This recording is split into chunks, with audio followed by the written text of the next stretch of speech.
Correct. ಸರಿ. ನಮ್ಮದು ಎಲ್ಲಿಗೆ ಅಂತ ಡೌಟ್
ஸோ நன்னூலை இயற்றியவர் யார் அப்படின்னா பவணந்தி முனிவர். ஸோ நமக்கு வந்து மார்கழி 31 போகி பண்டிகை பழையன கழிதலும் புதியன புகுத்தலும் அப்படின்னு சொல்றாங்க. சரிங்களா? கிரேட். ஸோ அடுத்து நம்ம வந்து பார்க்கக்கூடியது இது மார்கழி 31 நடக்கக்கூடியது. அடுத்து நம்ம வந்து தை 1 இதுதான் வந்து நமக்கு வந்து பார்த்தீங்க அப்படின்னா பொங்கல் நாள் அப்படின்னு சொல்றாங்க. ஸோ பொங்கல் நாள் இந்த இதுல உங்களுக்கே தெரியும், எல்லாருமே வந்து பார்த்தீங்க அப்படின்னா அந்த புது மண்பானை வாங்கி அதை மஞ்சள் கட்டி ஸோ கரும்பெல்லாம் வச்சு கிராமத்துல இது இன்னமும் ரொம்ப பெஸ்டா வந்து பண்ணுவாங்க. சிட்டியில இருக்கக்கூடிய அர்பன் ஏரியாவை விட ரூரல் ஏரியாவில் நமக்கு வந்து பொங்கல் விழாவை இன்னும் சிறப்பாக கொண்டாடுவாங்க. ஸோ அதுதான் தை 1. தை 2 அப்படின்றது நமக்கு வந்து பார்த்தீங்கன்னா மாட்டு பொங்கல் அப்படின்னு சொல்லுவாங்க. மாட்டு பொங்கல் நமக்கு வந்து மாடு அப்படின்னாவே செல்வம்னு அர்த்தம். பொருள் என்ன அப்படின்னா மாடு அப்படின்னாவே செல்வம்னு அர்த்தம். சரிங்களா? ஸோ நமக்கு வந்து பாத்தீங்க அப்படின்னா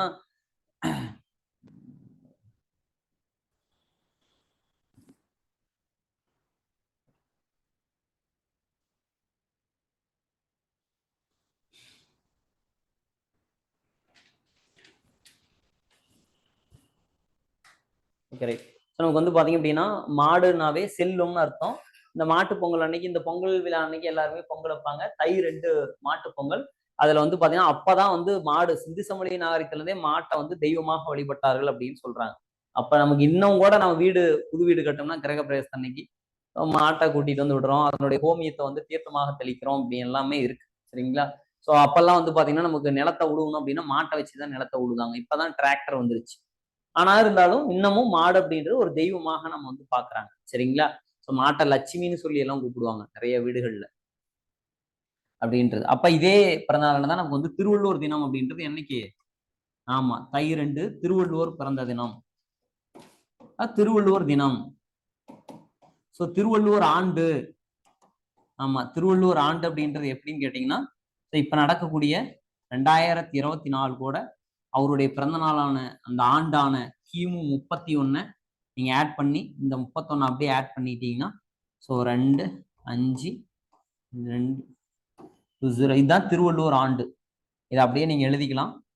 திருவள்ளுவர் ஆண்டு அப்படின்றது எப்படி கால்குலேட் பண்றாங்கன்னா இப்படிதான். அவருடைய பிறந்த நாளான கிமு 31 கூட தற்போது என்ன ஆண்டு நடக்கிறதோ அந்த ஆண்டை வந்து கூட்டிக்கணும். கூட்டிக்கிட்டா நமக்கு வந்து இதுதான் திருவள்ளுவர் ஆண்டு அப்படின்னு சொல்றாங்க. சரிங்களா? ஸோ இதான் வந்து தை 2. அப்ப மார்கழி 31 போகி பண்டிகை, தை 1 பொங்கல் நாள் விழா, தை 2 மாட்டு பொங்கல் அப்படின்றதெல்லாம் நமக்கு வந்து கொடுத்துருக்காங்க. ஸோ அடுத்து நமக்கு வந்து பாத்தீங்கன்னா இதுக்கு அடுத்த நாள் என்ன சொல்றாங்க அப்படின்றது காணும் பொங்கல். தை 3 என்ன தேதி அப்படின்னு சொல்றாங்க? காணும் பொங்கல். காணும் பொங்கல் என்ன சார் பண்ணுவாங்க? ஆமா, காணும் பொங்கல் அன்னைக்குதான் உங்களுக்கு வந்து ஜல்லிக்கட்டு சில டைம்ல நமக்கு இந்த தேதியிலேயே கூட நடத்துவாங்க. மாட்டு பொங்கல் அன்னைக்கு நிறைய கிராமங்கள்ல நமக்கு வந்து ஜல்லிக்கட்டு, மஞ்சு விரட்டு இல்லையா, வந்து ஏர் பிடித்தல், மாடு பிடித்தல், மாடு அணைத்தல், இதெல்லாமே எல்லாம் ஒரே பேரு தான். ஸோ இப்ப கூட நமக்கு வந்து ஸ்டேடியம் கட்டி விட்டுருக்காங்க தமிழ்நாட்டுல. தற்போதைய திராவிட மாடல் அரசு மதுரையில இருக்கக்கூடிய அலங்காநல்லூர்ல மிகப்பெரிய ஸ்டேடியம், அதற்கு சில கோடி நிதி ஒதுக்கீடு செய்யப்பட்டு நமக்கு வந்து தமிழருடைய பாரம்பரிய விளையாட்டான அந்த ஏறுதழுவுதல். ஏறுதழுவுதல் பத்தி சொல்லக்கூடிய நூல் என்னது? கலித்தொகை. எந்த நிலத்துல நடக்கும்?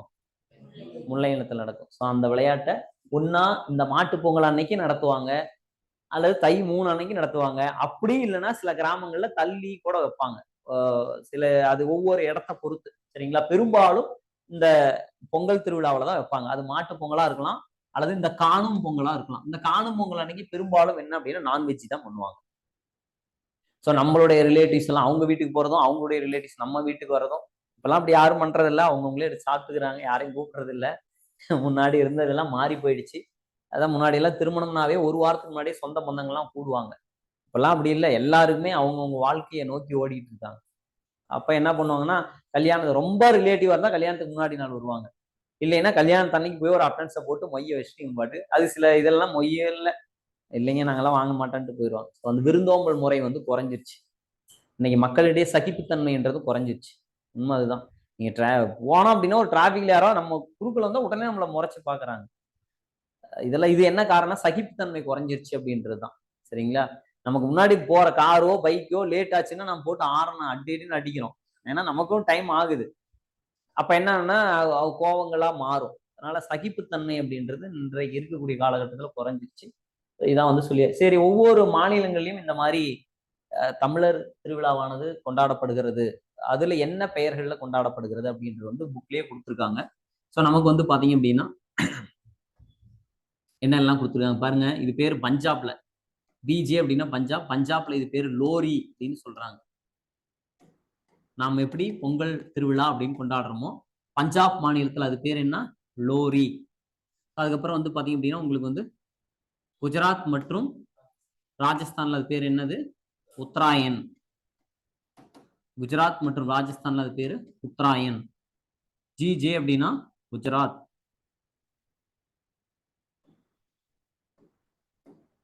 இது குஜராத். ஆர்ஜேனா ராஜஸ்தான். அப்ப பஞ்சாப்ல அதுக்கு பேரு லோரி அப்படின்னும், அதே மாதிரி குஜராத் மற்றும் ராஜஸ்தான்ல அதுக்கு பேர் உத்தராயன் அப்படின்னு சொல்றாங்க. அதே மாதிரி நமக்கு வந்து பாத்தீங்கன்னா மற்ற மாநிலங்கள்ல நமக்கு வந்து மகர சங்கராந்தி அப்படின்னு சொல்லுவாங்க. மகர சங்கராந்தி எங்கெங்க சார் அப்படின்னு கேட்டீங்கன்னா, so Andhra Pradesh, Karnataka, UP, Maharashtra. So ஏபினா ஆந்திர பிரதேஷ், கேனா கர்நாடகா, யூபினா உத்தரப்பிரதேஷ், எம்ஹெச்னா மகாராஷ்டிரா. அப்ப அங்க அது பேர் என்னன்னு சொல்றாங்க, மகர சங்கராந்தி. மகர சங்கராந்தி. என்ன இங்க சைடில் எழுதி போடுறேன், பார்த்துக்கோங்க. ஸோ ஏபினா ஆந்திர பிரதேஷ், ஆந்திர பிரதேசம். ஸோ கேஏனா கர்நாடகா. ஸோ இது யூபினா எல்லாத்துக்குமே தெரியும், உத்தரப்பிரதேஷ், உத்தரப்பிரதேசம். ஸோ எம்ஹெச்னா மகாராஷ்டிரா. மகாராஷ்டிரால தான் வந்து பாத்தீங்க அப்படின்னா நமக்கு எலெக்ஷன் நடந்துச்சு இல்லையா, யார் ஆட்சி அமைச்சிருக்கா, காங்கிரஸா பிஜேபியா, பிஜேபி தான் சரிங்களா. நமக்கு வந்து பாத்தீங்க அப்படின்னா மொத்தம் 288 இடங்கள்ல வந்து பாத்தீங்கன்னா காங்கிரஸ் தான் அதிகமான இடங்களை கைப்பற்றிருக்காங்க, அங்க நடந்துச்சு. அதுக்கப்புறம் வந்து பாத்தீங்கன்னா இந்த 4 ஸ்டேட்ல நடக்கிற பேர் தான் மகா சங்கராந்தி. இந்த 4 ஸ்டேட்லயுமே நமக்கு வந்து லெஜிஸ்லேட்டிவ் அசம்பிளி இருக்கு, லெஜிஸ்லேட்டிவ் கவுன்சிலும் இருக்குது. அதாவது 2 அவை அப்படின்றது இந்த 4 ஸ்டேட்லயுமே. இன்னும் 2 ஸ்டேட்ல இருக்கு, ஒன்னு வந்து பீகார், இன்னொன்று வந்து பாத்தீங்கன்னா தெலுங்கானா. இந்த 4 ஸ்டேட்ல மொத்தம் 6 ஸ்டேட்ல, இந்தியாவில் நமக்கு வந்து பாத்தீங்கன்னா 6 ஸ்டேட்ல தான் 2 அவை முறை இருக்கிறது. சட்டப்பேரவை, சட்ட மேலவை அப்படின்றது இந்தியாவில் 6 மாநிலங்கள்ல இருக்கு. அந்த 4 மாநிலத்தோட பேரு நம்ம இங்கேயே சொல்லியாச்சு. இன்னும் 2 எதுன்னா, ஒன்னு தெலுங்கானா, இன்னொன்னு பீகார். சரிங்களா. ஸோ இதுல இன்னொன்னு சொல்லலாம். இப்ப நேற்று நியூஸ் பேப்பர்ல நமக்கு நவம்பர் 25 என்ன தேதி அப்படின்னா சர்வதேச பெண்கள் ஒழிப்பா, பெண்களே ஒழிச்சிடணுமா என்னமா, சர்வதேச பெண்கள் உடைய பெண்களுக்கு எதிரான வன்முறைகளை ஒழிக்கக்கூடிய நாள். இதை ஒரு ஆர்டிகளா தினமணி பேப்பர்ல போட்டிருந்தாங்க. இந்த பேப்பர்ல வந்து என்ன சொல்றாங்கன்னா, இந்தியாவுல நமக்கு வந்து பாத்தீங்க அப்படின்னா கிட்டத்தட்ட 40 நிமிடத்துக்கு ஒரு பெண் வந்து பாலியல் வன்முறையில ஈடுபடுத்துறாங்க அப்படின்னும், அதுல அதிகமாக பெண்களுக்கு எதிரான வன்முறைகள் நடக்கக்கூடிய பட்டியல்கள்ல இந்தியாவிலேயே எந்த மாநிலத்துக்கு அதிகம் என்றால் யூபியில தான். சரிங்களா. 2வது எங்கன்னா ராஜஸ்தான், 3வது எதுன்னா மகாராஷ்டிரா. இந்தியாவிலேயே அதிகமாக பெண்களுக்கான வன்முறைகள்னா இன்க்ளூடிங் எல்லாமே, அது வரதட்சணையாக இருக்கலாம், அல்லது பாலியல் வன்கொடுமையாக இருக்கலாம், எதுவா வேணாலும் இருக்கலாம், அதை சொல்றாங்க. சரிங்களா. அதே மாதிரி வந்து பாத்தீங்கன்னா இன்னொரு டேட்டா படிச்சேன். ஸோ டோட்டலா நமக்கு வந்து இந்தியாவில் 26% பேரு இந்த மாதிரி பெண்கள் வந்து ஏதாவது ஒரு, அதுக்கு எக்ஸாக்டா அந்த வரதட்சணையினால பாதிப்புக்கு அடைகிறாங்க. 26% பேர் இந்தியாவில். அதுல அதிகமாக பெண்கள் வன்கொடுமைக்கு ஆளாகக்கூடிய மாநில பட்டியலில் யூபி முதலிடத்திலும், ராஜஸ்தான் செகண்ட், அண்ட் மகாராஷ்டிரா 3வது இடத்துல இருக்காங்க. ஸோ தமிழ்நாடுல எவ்வளவோ பரவாயில்ல, இருந்தாலும் இதை இன்னும் 0 லெவலுக்கு வந்து கொண்டு வரணும். நீங்களாம் பாத்துருக்கீங்க, மற்ற ஸ்டேட்ல எல்லாம் லாரியில டிரைவர் போனா கூட பிடிச்சி அடிச்சு காசுலாம் பிடிக்குவாங்க. பீகார் ஆகட்டும், இந்த மாதிரி சில ஸ்டேட்ல நீங்க லாரி டிரைவர் டேரக்டியா என்ன கேட்டு பாருங்க, சொல்லுவாங்க.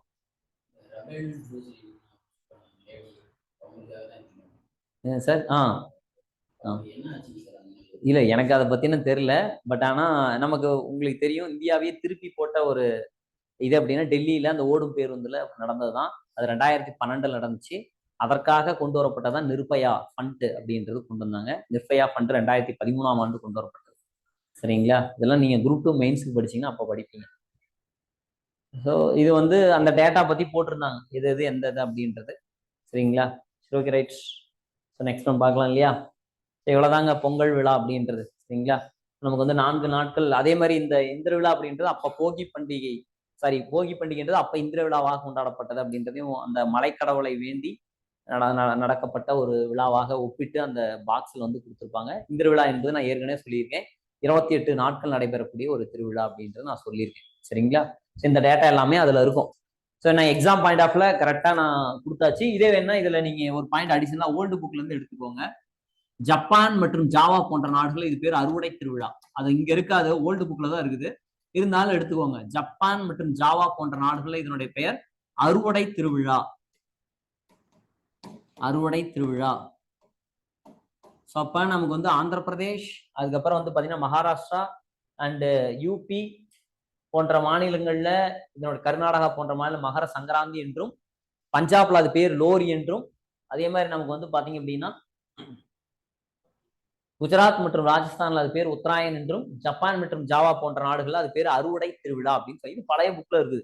அதே மாதிரி பொங்கல் விழாவுக்கு வந்து இப்ப நீங்க டிஎன்பிசி படிக்கிற மாதிரி இருந்தா முடியரசன் எழுதிய பாடல்கள் எல்லாம் இருக்கு. சரிங்களா? அதே மாதிரி ஆண்டாள் அவர்கள் எழுதிய பாடலும் இருக்கு. காயோடு கட்டி நெல் அவிழ்த்து அப்படின்ற பாடல் தொடங்கியிருப்பாங்க. தை திருநாளை அப்படின்னு சொல்லி அவர் ஒரு பாடல் பாடிப்பார் முடியரசன் அவர்கள். 10th புக்ல இருக்குது. அது டிஎன்பிசியா இருந்தா அதெல்லாம் படிச்சே ஆகணும். உங்களுக்கு எஸ்ஐன்றனால அதெல்லாம் தேவையில்லை. சரி, நெக்ஸ்ட் ஒன் போலாம் இல்லையா? இதுல யாருக்கா டவுட் இருக்கா? அவ்வளவுதான். சரிங்களா? அடுத்து நம்ம வந்து பாத்தீங்கன்னா மனம் கவரும் மாமல்லபுரம்.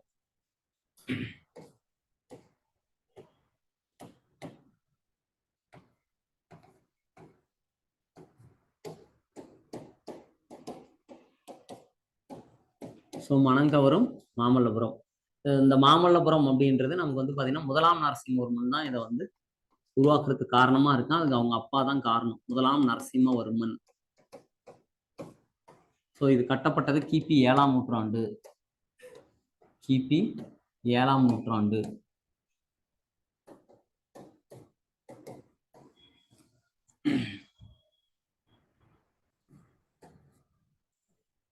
இவனோட பெயர் என்னன்னு சொல்றாங்க அப்படின்னா, இவனை மாமல்லன் அப்படின்னு சொல்றாங்க. மாமல்லனுடைய பொருள் என்னன்னு கேட்டீங்கன்னா மற்போரில் சிறந்தவன் அப்படின்னு அர்த்தம். மாமல்லன் அப்படின்னா மற்போரில் சிறந்தவன், அதாவது போர்கள்ல சிறந்தவன் அப்படின்றது பொருள். அதே மாதிரி இவனுக்கு இன்னொரு பெயரும் உண்டு, வாதாபி கொண்டான் அப்படின்ற பெயரும் உண்டு. வாதாபி கொண்டான். ஸோ வாதாபி அப்படின்றது எது அப்படின்னு கேட்டீங்கன்னா இதுல சாளுக்கியர்களுடைய தலைநகரம். வாதாபி என்பது சாளுக்கியர்களினுடைய தலைநகரம்.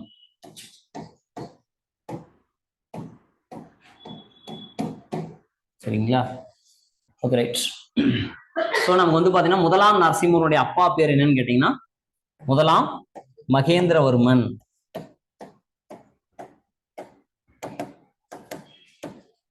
முதலாம் மகேந்திரவர்மன்.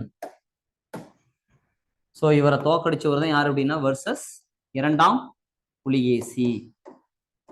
இரண்டாம் புலிகேசின்றது யாரு அப்படின்னு கேட்டீங்கன்னா சாளுக்கிய மன்னன்.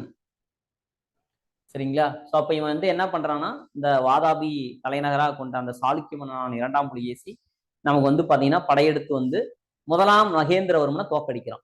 சரிங்களா? நமக்கு வந்து பிற்கால பல்லவர்கள்ல 3 பிரிவு இருக்குங்க. முற்கால பல்லவர்கள், இடைக்கால பல்லவர்கள், பிற்கால பல்லவர்கள் இருப்பாங்க. இவருடைய தலைநகரமே எதுன்னு கேட்டீங்கன்னா தொண்டை மண்டலம் என்று சொல்லக்கூடிய காஞ்சிபுரம் தான். சரிங்களா? அப்பேற்பட்ட பகுதியில் ஆட்சியை பண்ணிட்டு இருக்காங்க. அந்த இரண்டாம் புலிகேசி வந்து படையெடுத்து வந்து முதலாம் மகேந்திரவர்மன் தோக்கடிச்சிடறான். ஸோ அதனால கோவப்பட்ட அவங்க பையன் எங்க அப்பாவை தோக்கடிச்சோன்னு தோக்கடிக்கணுன்ற முடிவுல இருக்கிறான். இதே காஞ்சிபுரத்தில் கூடிய மணிமங்கலம் அப்படின்ற இடத்துல அவனுடைய வந்து இரண்டாம் புலிகேசி அவனுடைய மகனான அதாவது முதலாம் நரசிம்மவர்மன் தோக்கடிக்கிறான். இதை பற்றி சொல்லக்கூடிய செப்பேடுகள் தான் கூரம் செப்பேடுகள் அப்படிம்பாங்க. கூரம் செப்பேடுகள் இது ஓல்டு புக்ல இருக்கக்கூடிய டேட்டா. சரிங்களா? ஸோ அதனால அவன் வந்து அதே மாதிரி அது வந்து நான் ஏற்கனவே சொல்லியிருக்கேன், இது கல்கியால் ஒரு புனைவாக எழுதப்பட்டதான் இது. அதனால அந்த இரண்டாம் புலிகேசி முதலாம் நரசிம்மனுடைய காதலியை வந்து சிவகாமியை தூக்கிட்டு போனதாகவும், அதனால தனது படைத்தளபதியான பரஞ்சோதியரை அனுப்பி போர்ல ஜெயிச்சிடறான், வாதாபியே தீக்கரை ஆக்கிடுறான். அதனால இவனுக்கு வாதாபி கொண்டான் என்ற பெயரும் உண்டு முதலாம் நரசிம்மவர்மனுக்கு அப்படின்னு சொல்றாங்க. சரிங்களா? ஸோ அவங்களுடைய காதலி பேரு சிவகாமி. பேரே சிவகாமியின் சபதம் அப்படின்ற தலைப்புகள்ல பொன்னியின் செல்வன், சிவகாமியின் சபதம் இதெல்லாம் எழுதினவர் யாருன்னா அமரர் கல்கி. அதை தான் இவரும் எழுதியிருப்பாரு. இது புனையப்பட்டது எந்த அளவுக்கு அப்படின்றது வரலாறே அப்படிதான் இல்லையா? புனைவுகள் நிறைய இருக்கும். சோ இந்த முதலாம் நரசிம்மவர்மனால் உருவாக்கப்பட்டதான் என்னன்னு கேட்டீங்கன்னா சோ மாமல்லபுரம். மாமல்லபுரம் தற்போது இதனுடைய பெயர் இதன் பெயர் மகாபலிபுரம். மகாபலிபுரம் தற்போது இதனுடைய பெயர். இந்த மாதிரி எல்லாம் கேள்வி கேட்டு விட்டுருவாங்க சரிங்களா? சோ மாமல்லபுரம் அப்படின்றது ஸோ இங்க வந்து பாத்தீங்க அப்படின்னா உங்களுக்கு வந்து நீங்க ஒரு 9 இடங்கள்ல இங்க நீங்க போய் சுத்தி பார்க்கலாம். அவர்கள் கட்டிய நமக்கு வந்து பாத்தீங்க அப்படின்னா ஒற்றைக்கல் யானை ஆகட்டும், பஞ்சபாண்டவர் ரதங்களாகட்டும், எல்லாமே வந்து பல்லவர்களுடைய சிற்பக்கலைக்கு மிகச்சிறந்த சான்று சரிங்களா? நீங்க எப்போவாது போனீங்கன்னா மாமல்லபுரம் போங்க. நிறைய திரைப்படங்கள்லாம் இங்க இருந்து எடுத்திருக்காங்க. ஸோ வந்து குகை புலி, புலி குகை, ஸோ அதுக்கப்புறம் வந்து பாத்தீங்க அப்படின்னா நமக்கு வந்து அர்ஜுனன் தபசு, அதுக்கப்புறம் வந்து பாத்தீங்கன்னா கிருஷ்ணனுடைய வெண்ணெய் பந்து, திருக்கடல் மல்லை, இது எல்லாமே அங்க இருக்கு சரிங்களா? நீங்க எப்போ வேணாலும் மாமல்லபுரம் போனீங்கன்னா இதெல்லாம் பார்க்கலாம். ஸோ நமக்கு வந்து இதுல பல்லவனுடைய சாரி இந்த மாமல்லபுரத்துல சிற்பங்களுடைய உச்சகட்ட நிலை, சிற்பங்களினுடைய உச்சகட்ட நிலை இதை மட்டும் சொல்லிடுறேன். இது வந்து பாத்தீங்கன்னா அர்ஜுனன் தவம் செய்த இடம் அப்படின்னு சொல்றாங்க. அர்ஜுனன் தவம் செய்த இடம். தவம் இதுக்கு இன்னொரு பேரு பகீரதன் தவம் அப்படின்னு சொல்லுவாங்க. பகீரதன் தவம் அப்படின்னு சொல்லுவாங்க. இதான் சிற்பம். அதாவது மாமல்லபுரத்திலேயே சிற்பங்களுடைய உச்சகட்ட நிலை அப்படின்னா இதைதான் சொல்றாங்க. இங்க 150க்கு மேற்பட்ட புடைப்பு சிற்பங்கள் இருக்கு. 150க்கு மேற்பட்ட புடைப்பு சிற்பங்கள். சார் புடைப்பு சிற்பங்கள்லாம் என்னன்னு சொல்லியிருக்கோம்? ஒரு சிற்பத்தினுடைய முன்பகுதி மட்டும், ஒரு பக்கம் சொல்லக்கூடாது. ஒரு பக்கம்னா சைட்லயும் இருக்குது நமக்கு வந்து, அல்லது பின்பக்கம்னு கூட சொல்லலாம். அது கிடையாது. ஒரு சிற்பத்தினுடைய முன்பகுதி மட்டும் தெரிந்தால் அதுதான் புடைப்பு சிற்பங்கள் சரிங்களா? சோ அப்ப மாமல்லபுரத்திலேயே சிற்பங்களுடைய உச்சகட்ட இடம் அப்படின்னா அது அர்ஜுனன் தவம் செய்யக்கூடிய காட்சி. அதுக்கு இன்னொரு பேர் பகீரதன் தவம் சொல்றாங்க. இங்க 150க்கு மேட்ட புடைப்பு சிற்பங்கள் இருக்கு. குரங்குகள் இருக்கும். மான் வந்து தன்னுடைய ஒரு காலை தூக்கி ஒரு கால் சொரியறது போல சிற்பங்கள், பறவைகள், விலங்குகள், எல்லா சிற்பங்களுமே அங்க இருக்கு சரிங்களா? இங்க 150க்கு மேற்பட்ட புடைப்பு சிற்பங்கள் இருக்கு. நீங்க போனீங்கன்னா பார்க்கலாம். அதே மாதிரி மழை காலத்துல அந்த கங்கை நீர் வந்து வர்றதை வந்து பாத்தீங்க அப்படின்னா அப்படியே நமக்கு வந்து பாத்தீங்கன்னா அந்த அர்ஜுன் தவம் செய்யறப்ப அந்த நீர் வந்து 2 இதுல அப்படியே அந்த பாறைகளுக்கு இடையே வந்து வலிஞ்சு ஓடுறது போல இருக்கும். அது கங்கை நீர் ஓடுற மாதிரி அதை கற்பனை பண்ணி அந்த சிலையை வந்து செதுக்கியிருப்பாங்க. ஸோ அததான் இருக்கும் புக்ல. ஸோ இதுதான் சிற்பங்களுடைய உச்சகட்ட நிலை. மீதி எல்லாமே நான் சொன்ன மாதிரிதான். பஞ்சபாண்டவர் ரதம், ஒற்றைக்கல் யானை, குகை புலி, புலி குகை, கிருஷ்ணனின் வெள்ளைப்பந்து, திருக்கடல் மல்லை, இந்த மாதிரி 9 இடங்கள்ல நீங்க போய் பார்க்கலாம். அதே மாதிரி இது கலங்கரை விளக்கம் எல்லாமே அங்கதான் இருக்கு சரிங்களா? இது எல்லாமே முதலாம் நரசிம்மன் காலத்துல உருவாக்கப்பட்டது. ஆண்டு கேட்டாங்கன்னா கிபி 7ஆம் நூற்றாண்டு. சோ முதலாம் நரசிம்மனுக்கு 2 பெயர்கள். ஒன்று மாமல்லன். மாமல்லன்னா மற்போரில் சிறந்தவன். இன்னொன்னு வாதாபி கொண்டான். அவனை ஏன் வாதாபி கொண்டான்னு சொல்றாங்க அப்படின்னா சோ சாளுக்கியருடைய தலைநகரான வாதாபிய தீக்கரையாக்குறான். அதனால அவனுக்கு வாதாபி கொண்டான் என்ற பெயரும் உண்டு. கிளியர்? சோ அவங்களுடைய அப்பா தான் முதலாம் மகேந்திரவர்மன் சரிங்களா? இதை நீங்கெல்லாம் பல்லவர்களுடைய சவுத் இந்தியன் ஹிஸ்டரியில் நீங்க இதெல்லாம் படிப்பீங்க, டீட்டெயிலா படிப்பீங்க. கிளியர்? கரெக்ட்.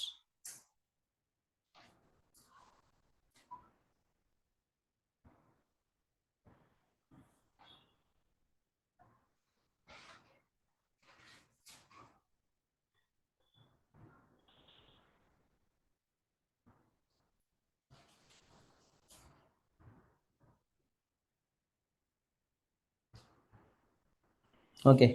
இன்னொரு 1/4 மணி நேரத்தில் இந்த டாப்பிக்கை நான் முடிச்சிருவேன். அடுத்து நாம் வந்து பார்க்கக்கூடியது இதுலேயே இயல் 3. ஸோ இதுல நானிலம் படைத்தவன் அப்படின்ற தலைப்புகள்லாம் நமக்கு வந்து கொடுத்துருக்காங்க. நானிலம் படைத்தவன்,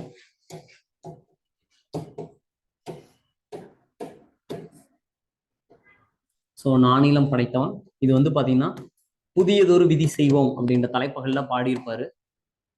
புதியதொரு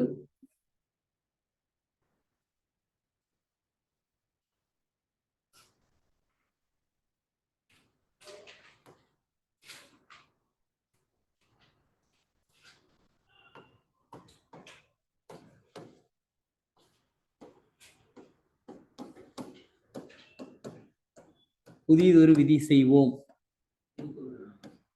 திருக்குறள் வந்து படிச்சுக்கோங்க சார். திருக்குறள் வந்து கம்பல்சரி நீங்க வந்து படிச்சுக்கோங்க, சரிங்களா? ஏன்னா திருக்குறள் வந்து டிஎன்பிசியா இருந்தா கண்டிப்பா படிக்கணும். உங்களுக்கு அந்த அளவுக்கு தேவையில்ல. இருந்தாலும் மேலோட்டமா அப்படியே ஒரு ஓட்டு ஓட்டிக்கோங்க திருக்குறளை, சரிங்களா? ஸோ வந்து மேக்சிமம் எஸ்ஐக்கு வந்து திருக்குறள் வந்து கேட்கறதுக்கு வாய்ப்பு உண்டு. பட் எலிஜிபிள் டெஸ்ட்ல அது வேண்டாம் உங்களுக்கு. பட் ஆனால் அந்த 10 கேள்விகள்ல கேட்குற மாதிரி எனக்கு ஒன்றும் தெரியல. கேட்டாலும் நீங்க வந்து திருக்குறள் மட்டும் அப்படியே ஒரு மேலோட்டமா வந்து படிச்சுக்கோங்க, சரிங்களா? எனக்கு தெரிஞ்சு ப்ரீவியஸ் கொஸ்டின்ல இது வரைக்கும் கேட்கல. மேபி கேட்டாங்கனாலும் ரொம்ப எளிமையா தான் இருக்கும். அப்படி கேட்கற மாதிரி இருந்தா உங்களுக்கு அணியில இருந்து கேட்பாங்க, இலக்கணத்துல இருந்து ஏதாவது ஒரு திருக்குறளை கொடுத்துட்டு அது எவ்வகை அணி அப்படின்னு வேணா கேட்பாங்க, சரிங்களா? Okay right. ஸோ நமக்கு வந்து நானிலம் படைத்தவன் அப்படின்ற தலைப்புகள்ல வந்து பாத்தீங்க அப்படின்னா இந்த நானிலம் அப்படின்றது எதை குறிக்குது அப்படின்னா, ஸோ நமக்கு வந்து பாளைய நிலத்தை தவிர ரிமைனிங் இருக்கக்கூடிய குறிஞ்சி, ஸோ முல்லை, மருதம், நெய்தல், இந்த நாணயத்தையும் வந்து பாத்தீங்கன்னா நம்ம ஆளு வந்து இதுல எல்லாம் தொழில் பண்ணியிருக்காங்க அப்படின்றதெல்லாம் அவர் வந்து பாடியிருக்காரு. புதியதொரு விதி செய்வோம் அப்படின்ற நூல்ல. பாடினவர் யார் அப்படின்னு கேட்டீங்க அப்படின்னா நமக்கு வந்து திராவிட நாட்டினுடைய வானம்பாடி முடியரசன். அப்ப திராவிட நாட்டின் வானம்பாடி அப்படின்னு யார சொல்றாங்க? முடியரசனை.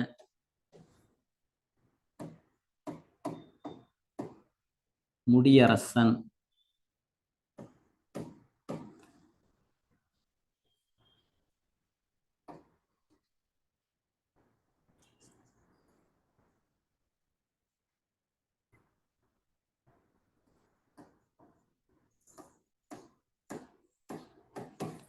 என்னுடைய நூல்கள் என்னென்ன அப்படின்னு கேட்டீங்கன்னா வீரகாவியம், ஆதி சொல்லிட்டேனா, காவிய பூங்குடி,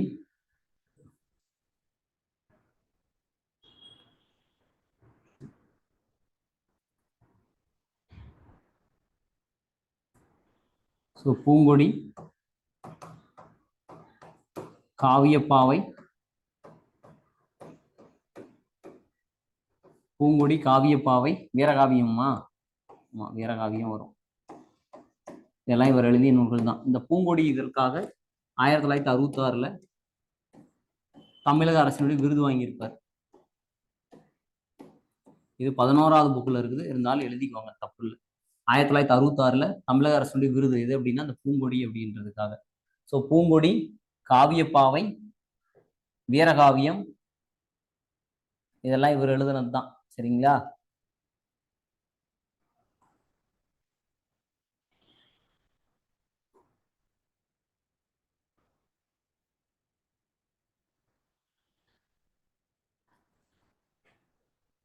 ஸோ இவர் வந்து திராவிட நாட்டின் வானம்பாடி அப்படின்னு சொல்றாங்க. இதை ஏன் அழைக்கிறாங்கன்னு ஏற்கனவே சொன்னேன். என்ன சொன்னேன்? ஏன் அப்படி சொல்றாங்கன்னு நான் சொன்னேன். ஏன் இவரை திராவிட நாட்டின் வானம்பாடின்னு சொல்றாங்க? திராவிடம்னா திராவிடம்னா என்னது? ஆரியமா? ஆரியத்துக்கு அகைன்ஸ்ட் தான் திராவிடம், இல்லையா? ஸோ அவங்க வந்து பிராமின்ஸ்னா இது நான் பிராமின்ஸ், நான் ஏற்கனவே சொல்லியிருக்கேன். அப்ப தற்போது இப்ப திராவிட மாடல் அப்படின்றாங்கன்னா சமூக நீதிகளை வழங்கக்கூடியதான் இந்த திராவிடம். சரி, ஓகே. இவரை ஏன் திராவிட நாட்டின் வானம்பாடின்னு சொல்றாங்கன்னா இவரு திராவிட கருத்துக்கள்ல அதிகமாக நம்பிக்கை கொண்டவர். அப்ப திராவிடன்றதே சமூக நீதி அப்படின்னு நான் சொன்னேன். அதாவது இவர் என்ன பண்ணிருப்பாருன்னா சாதி மறுப்பு திருமணம் செய்து கொண்டார். அப்ப தன்னுடைய சாதியை மீறி சாதி மறுப்பு திருமணம் செய்து கொண்டார் இவர். அதே மாதிரி பெரியாருடைய கொள்கையாலும் அண்ணாவுடைய கொள்கையாலும் ஈர்க்கப்பட்டவர் தான் இவர். அப்ப பெரியார் தான் நமக்கு வந்து சொல்லியிருப்பார் இல்லையா, திராவிடம் திராவிடத்துக்கே அப்படின்ற முழக்கத்தை வெளியிட்டவரே பெரியார் அவர்கள் தான். திராவிட முன்னேற்ற கழகம் முதல்ல அவர் ஆரம்பித்ததே பெரியார் தன்னுடைய கட்சியின் பேரு திராவிட கழகம் தான், தீகா அப்படின்னு சொல்லுவாங்க. பின்னாடி அறிஞர் அண்ணாவும் தனது கட்சியை திராவிட முன்னேற்ற கழகம்னு மாத்துறாங்க. அப்ப திராவிடத்துக்கு ஒரு வந்து நான் ஏற்கனவே சொல்லியிருக்கேன், பெரியார் அவர்கள் நம்ம போன கிளாஸ் டிஎன்பிசி நடத்துறப்ப சொல்லியிருக்கேன், நாடே விடுதலை அடைந்த போது கூட பெரியார் அந்த சுதந்திர தினமான ஆகஸ்ட் 15 1947 துக்க தினமாகத்தான் கொண்டாடினார். துக்க தினமா ஏன் சார் அப்படின்னு கேட்டீங்க அப்படின்னா அது ஆரியர்களுக்கு வழங்கப்பட்ட விடுதலை அப்படின்னு பெரியார் அவர்கள் நினைத்தார். ஆரியர்கள் அப்படின்றது ஏன் அப்படி அவர் கேட்டீங்க அப்படின்னா ஏன் சார் அப்படின்னா நான் ஏற்கனவே சொல்லியிருக்கேன், இந்திய தேசிய காங்கிரஸ்ல பெரும்பாலும் 3/2 யார் அப்படின்னா படித்தவர்கள் தான். அந்த படித்தவர்கள் யார் அப்படின்னு கேட்டீங்கன்னா பிராமின்ஸ் தான். அப்ப ஆட்சி யார் நடத்துறா? பிராமின் தான்பா. யார் இது?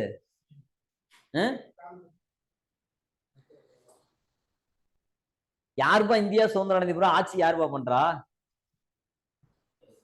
நேரு. நேரு எந்த கட்சியை சார்ந்தவர்? காங்கிரஸ் என்ன கட்சி, எந்த இதை சார்ந்தது? பிராமணத்தை சார்ந்ததுப்பா. சரிங்களா? அதனாலதான் இந்த கதை. சரிங்களா? அப்ப நாட்டை யார் ஆள்றாங்கன்னா பிராமின் தான் ஆள்றான் அப்படின்னு அவர் நினைச்சுக்கிறார். உண்மையும் கூட அதுதான். படித்தவர்கள் தான் பிராமின். பிராமண தான் இந்த நாடு. இப்ப மட்டும் இல்லைங்க, நம்ம வந்து பாத்தீங்க அப்படின்னா மகாபாரத காலத்துல இருந்து கூட இந்த இது நடக்குது. வருணாசிரம முறை அப்படின்றத ஃபாலோ பண்றாங்க.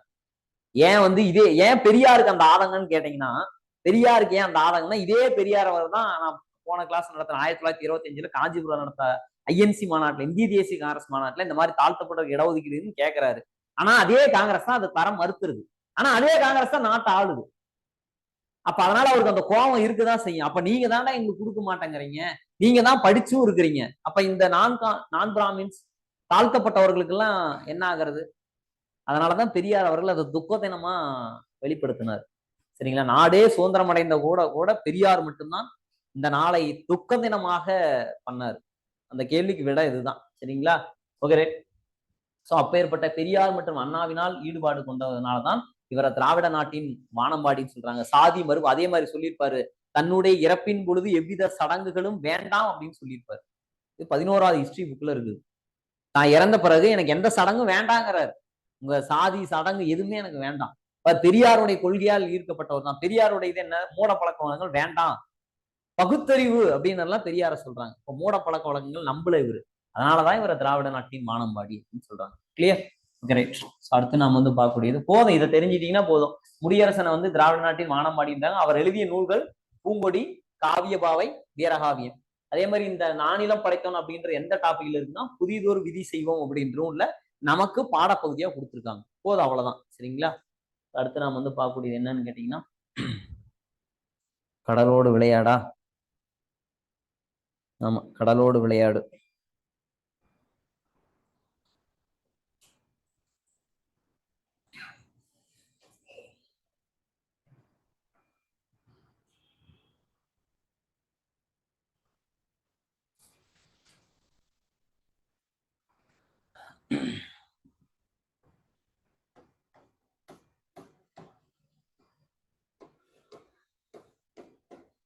ஸோ கடலோடு விளையாடு அப்படின்ற தலைப்புகள்ல இதுவும் நாட்டுப்புற பாடல் தாங்க. இதுவும் நாட்டுப்புற பாடல் தான்.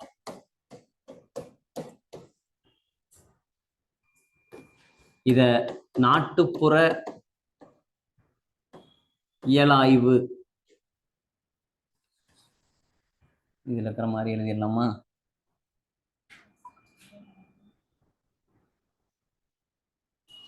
சக்திவேல் வந்து பண்ணியிருப்பாரு. சரி விடுங்க, ஒன்றும் பிரச்சனை, அப்படியே கூட எழுதிக்கலாம். நாட்டுப்புற இயலாய்வு.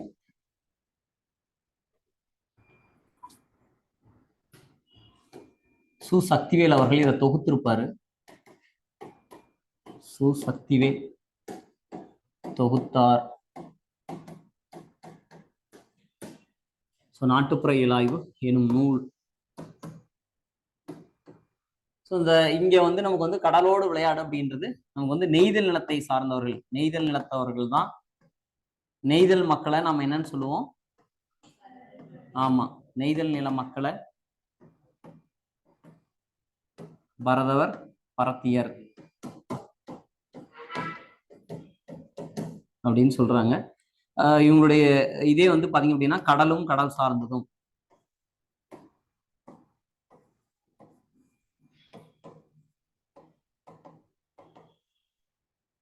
தொழிலே வந்து மீன் பிடித்தல் தான். மீன் பிடித்தல், அது இல்லாம உப்பு விளைவித்தல், இது 2 தொழில பண்ணியிருப்பாங்க. மீன் பிடித்தல், உப்பு விளைவித்தல். மீன் பிடித்தல்